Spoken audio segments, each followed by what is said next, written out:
Hi hello and good morning बच्चों। मेरा जो क्लासेस चल रहा है फिजिक्स 11 पर वो है वर्क एंड एनर्जी पे चल रहा है। वर्क एंड एनर्जी पर ये मेरी तीसरी क्लास होगी। मैंने आपको पिछले दो क्लासों में वर्क एंड एनर्जी को डिफाइन किया। उसके बाद आपको एनर्जी की जितने सारे फॉर्म्स हो सकते थे वो सारे बताए।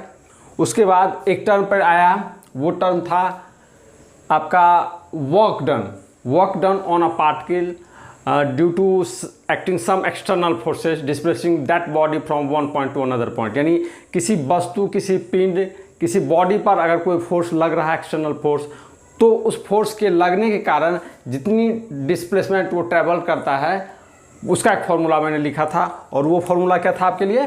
वो फॉर्मूला था work done equals F R, बोल लीजिए F dot R. Work done equal to F dot R, या इंटीग्रल फॉर्म में मैंने लिखा था integration F dot D R लिखा था। लेफ्ट हैंड साइड में W स्केलर क्वांटिटी है और राइट साइड में F एक वेक्टर, R एक डिस्प्लेसमेंट, दोनों क्या हो रहा है? डॉट प्रोडक्ट के साथ एक दूसरे के साथ मल्टीप्लाइड है। और डॉट प्रोडक्ट जो होता है वो स्केलर प्रोडक्ट होता है। यानी कि डॉट प्रोडक्ट हम जब एक वेक्टर का दूसरे वेक्टर के साथ लेते हैं तो उसका जो रिजल्टेंट निकल के आता है वो क्या होता है? आपका एक स्केलर क्वांटिटी होता है। तो W equal to F dot D R था, जहां पर F है external forces applied on the body, mass, particle etc, and R है डिस्प्लेसमेंट, यानी कि उस फोर्स के लगने के कारण वो पिंड कितना डिस्प्लेस अपनी जगह से हो गया, वो था इतना। ठीक है, चलिए ये एक फंडामेंटल आपका एक इक्वेशन है आपके पास जिसका आप यूज करके वर्क डन निकाल सकते हैं। इस फॉर्मूले का यूज करके आप वर्क डन निकाल सकते हैं।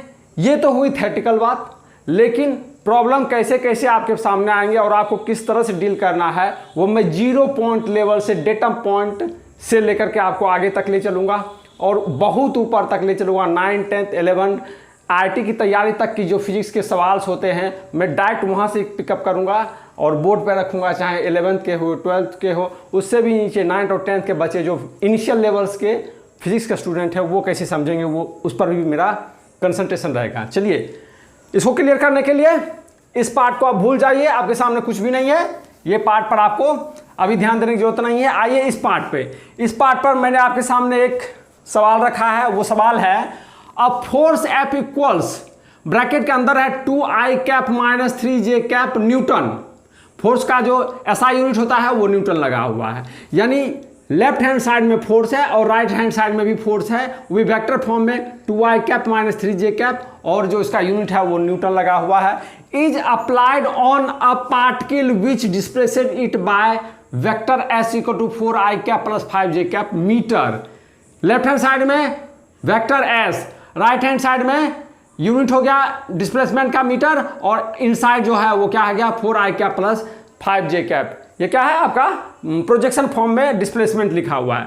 तो बोलता है find the work done on the particle by the applied force F। F के फोर्स लगने के कारण जो बॉडी अपने स्थान से स्थानांतरित हो गई वो इतना है। तो बताइए कि इस फोर्स के कारण उस पिंड पर, उस वस्तु पर कितना वर्क डन किया गया है। यही मेरा सवाल है। ठीक है, चलिए सवाल को सॉल्व करने से पहले लौट के आइए, ध्यान दीजिए फोर्स F जो लिखा हुआ है वो है 2I cap plus 3J cap. I cap unit vector along x axis, J cap unit vector along y axis. इसका मतलब है फोर्स F जो है वो आपका XY प्लेन में है। समझने में कोई दिक्कत है तो बताइए, क्योंकि K कैप का जो कंपोनेंट है वो गायब है। इस वेक्टर में K कैप का कंपोनेंट गायब है। इसका मतलब है कि फोर्स का जो प्रोजेक्शन अलोंग Z एक्सिस है, फोर्स का प्रोजेक्शन अलोंग जो Z एक्सिस है वो क्या है? 0 है। यानी ये फोर्स XY प्लेन में एक्ट कर रहा है, उस पार्टिकल पर XY प्लेन में क्या कर रहा है? लग रहा है। इतना बात आप समझिए। दूसरी बात, S जो है अगर फोर्स XY प्लेन में लग रहा है किसी बॉडी पे और ये अकेला फोर्स है उस पर लगने वाला किसी बॉडी पे, तो डेफिनेटली XY प्लेन में ही बॉडी भी मूव करेगी, इसमें कोई दो राय नहीं। कहने का मतलब XY प्लेन तो छोड़िए, XY प्लेन तो छोड़िए, अगर ये आपका कोऑर्डिनेट एक्सिस है OX और OY, तो ये हो गया आपका XY प्लेन। ये वाला पूरा एरिया क्या है? XY प्लेन है। ये वाला पूरा प्लेन क्या है? XY है। ये XY प्लेन का क्या है? फर्स्ट क्वाड्रेंट है। ये XY प्लेन का सेकेंड क्वाड्रेंट है। ये XY प्लेन का थर्ड क्वाड्रेंट है और ये XY प्लेन का क्या है? फोर्थ क्वाड्रेंट है। यानी 2 डायमेंशन में जब हम एक्स वाई ओरिजिन के साथ तैयार करेंगे तो 4 क्वाड्रेंट बनेंगे, वो बनेंगे एक्स ओ वाई।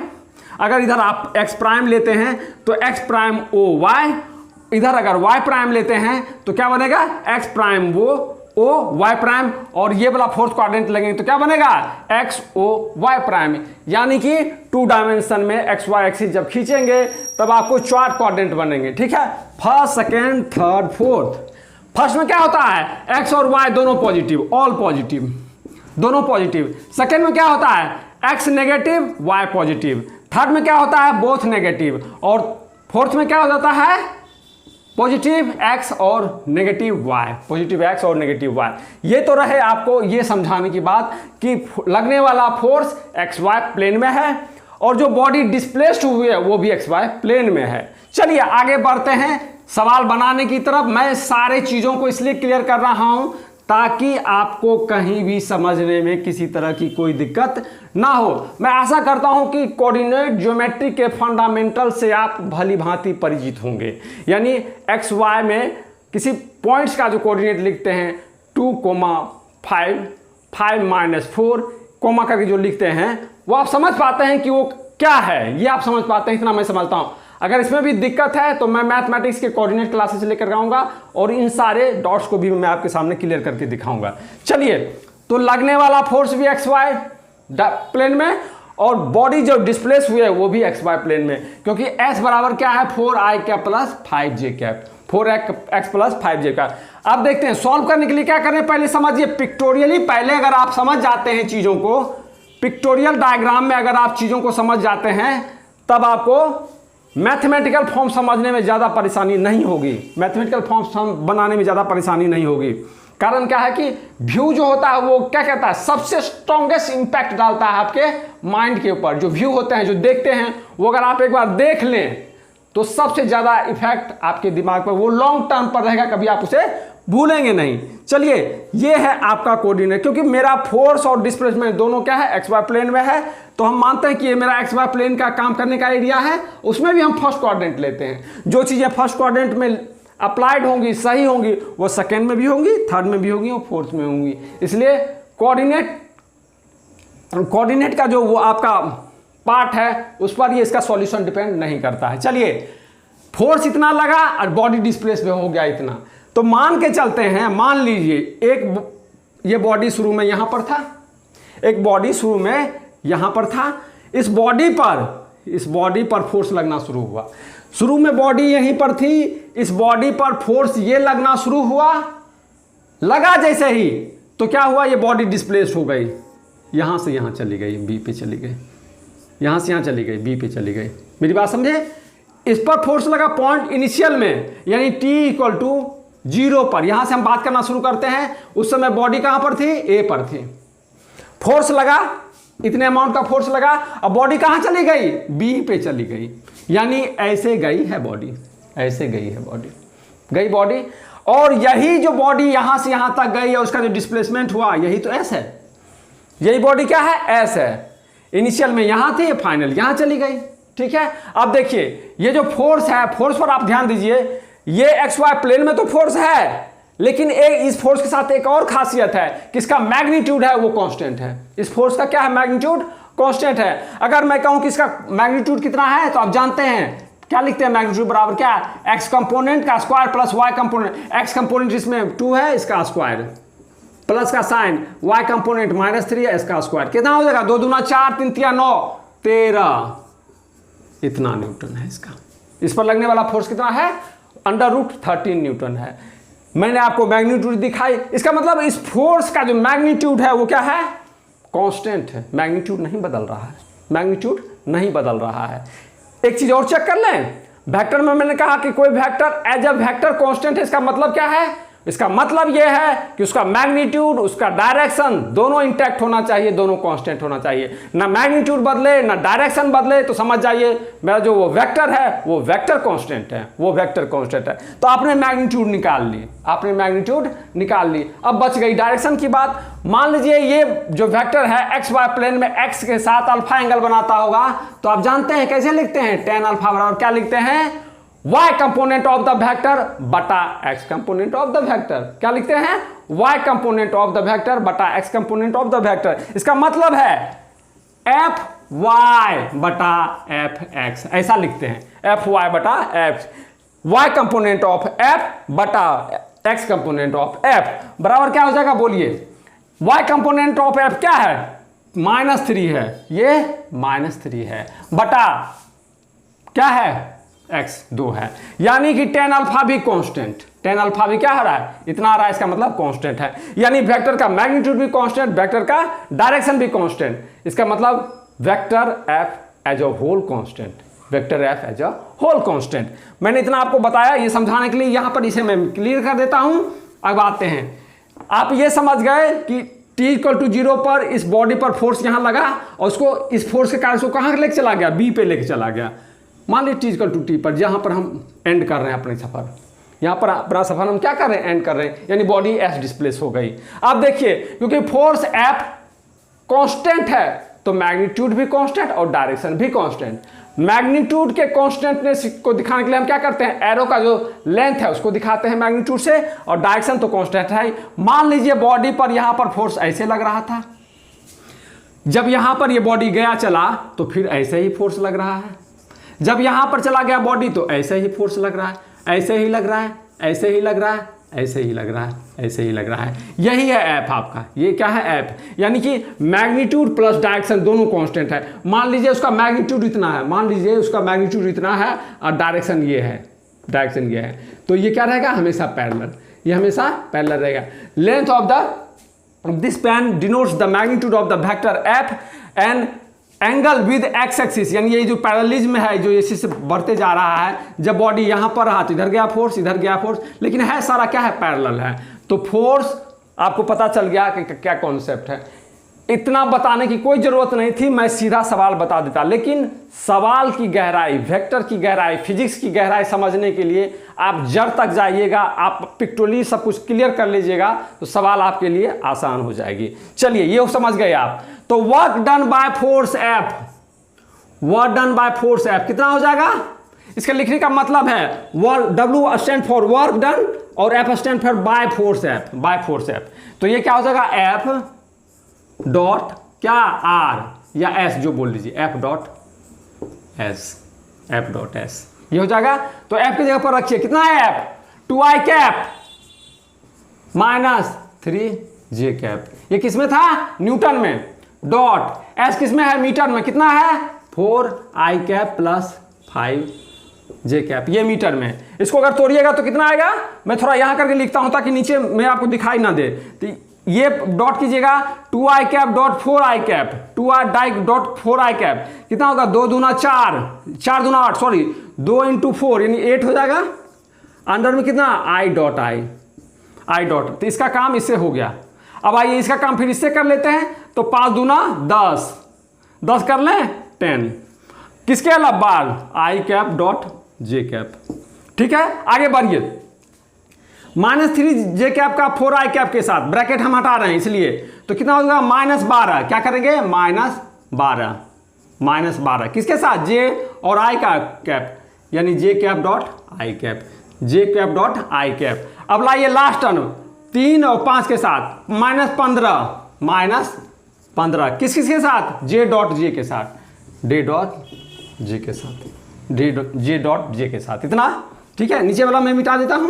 ठीक है, j डॉट j के साथ। अब जानिए, मैंने डॉट प्रोडक्ट के बारे में बताया था, i dot i equals j dot j equals 1, क्योंकि i डॉट i मतलब unit vector along x axis dot unit vector along x axis, दोनों के बीच में कितना एंगल? 0 डिग्री। कॉस 0 बराबर 1, तो ये हो जाएगा 1, 8 × 1। और i डॉट j, i इधर है, j इधर है, तो क्या होगा? 90 डिग्री का एंगल, 90 डिग्री का एंगल। तो i डॉट j बराबर क्या लिखते हैं? Mod i cap plus mod j cap. ठीक है, कॉस कितना? 90 डिग्री। ये कितना हो जाएगा? 0। परपेंडिकुलर यूनिट वेक्टर का डॉट कितना हो जाएगा? 0 हो जाएगा। परपेंडिकुलर यूनिट वेक्टर का डॉट 0 हो जाएगा। तो ये वाला टर्म खत्म हो गया। यहां पर आइए, सिमिलरली ये वाला भी टर्म क्या हो गया? खत्म हो गया। यहां पर आइए, j डॉट j है, फिर ये 1 बन गया तो 15 गुना 1 बराबर कितना हो गया 8 माइनस 15 बराबर -7 किसमें जूल में, क्योंकि फोर्स न्यूटन में है, डिस्टेंस क्या है या डिस्प्लेसमेंट क्या है मीटर में है, तो दोनों एसआई यूनिट में है, तो वर्क डन जो होगा वो भी एसआई यूनिट में होगा और वो होगा जूल में। तो आपका वर्क डन कितना हो गया, वर्क डन हो गया -7 joule, -7 joule, work done -7 joule. ये था इस पार्ट का आंसर। अब लौटते हैं दूसरे पार्ट में, अब लौटते हैं, अब ऑल अबाउट सेम क्वेश्चन है, थोड़ा सा डिफरेंसेस है, वो डिफरेंसेस कैसे है मैं बताता हूं।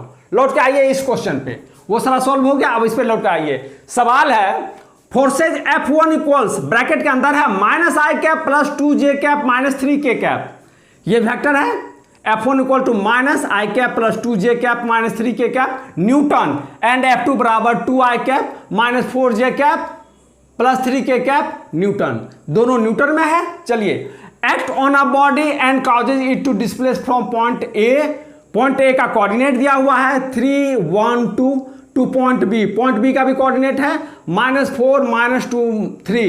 What will be total work done on the particle by the applied force F1 and F2। Simple सा फंडा है, एक पार्टिकल है वो 3 डायमेंशन में है, क्योंकि आप देखिए फोर्स का तीनों कंपोनेंट मौजूद है, एक्स वाई जेड, यानी दो फोर्स किसी पार्टिकल पे लग रहा है, और लगने के कारण वो जो बॉडी है वो एक स्थान से दूसरे स्थान में क्या हो गई है, परिवर्तित हो गई, चली गई है, एक स्थान से दूसरे स्थान चली गई। कहां से कहां गई, ए 3 1 2 से लेकर के बी -4 -2 3, ये हो गया कोऑर्डिनेट एक्सिस में इसका जाना। चलिए काम करना शुरू करते हैं, काम करना क्या करते हैं, शुरू करते हैं।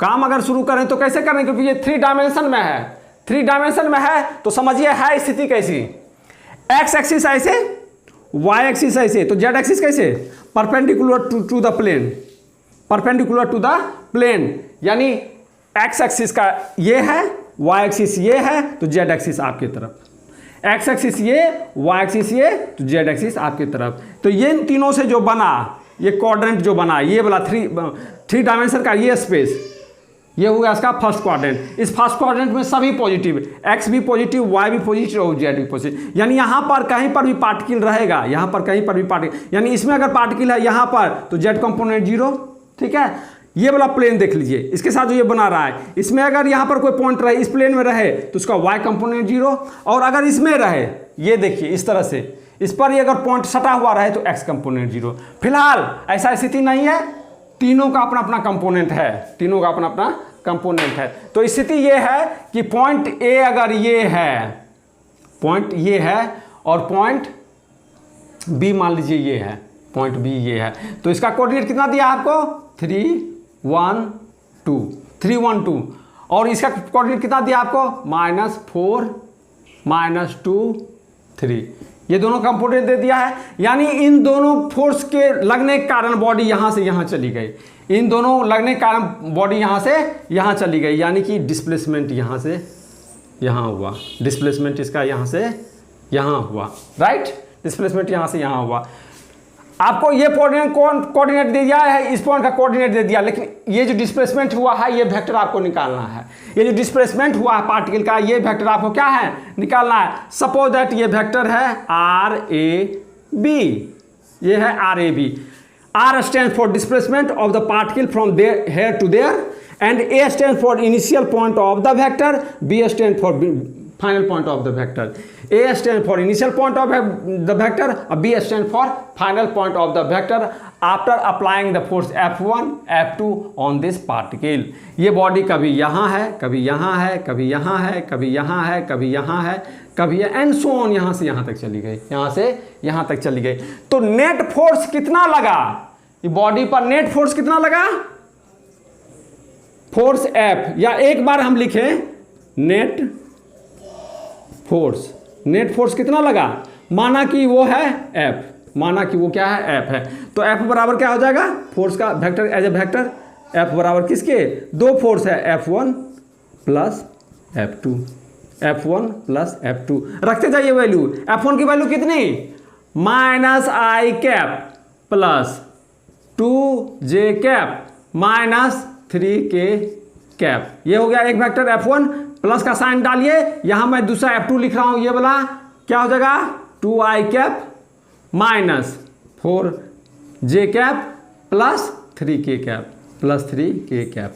ये हो गया, दोनों को जोड़ दीजिए, जो सेम टाइप का है वेक्टर वो आपस में क्या होगा जुड़, जिसका यूनिट वेक्टर i कैप है वो अपने i कैप के साथ जुड़ जाएगा, जिसका j कैप है वो j कैप के साथ जुड़ जाएगा, और जिसका k कैप है वो सिंपली k कैप के साथ जुड़ जाएगा। तो देखिए 2i कैप और माइनस i कैप दोनों जुड़ेगा तो क्या बनेगा i कैप। यहां देखिए minus 4j cap plus 2j cap, तो कितना बचेगा माइनस 2j कैप। यहां देखिए 3j कैप और यहां पर क्या है माइनस 3k कैप, आपस में क्या हो गया काउंटर बैलेंस कर गया, ये इतना न्यूटन, ये दोनों क्या हो गया आपस में 3k कैप और माइनस 3k कैप आपस में काउंटर बैलेंस कर, कितना बचा फोर्स, फोर्स बना i cap minus 2j cap का न्यूटन। ठीक है, अब देखिए डिस्प्लेसमेंट कितना हो गया RAB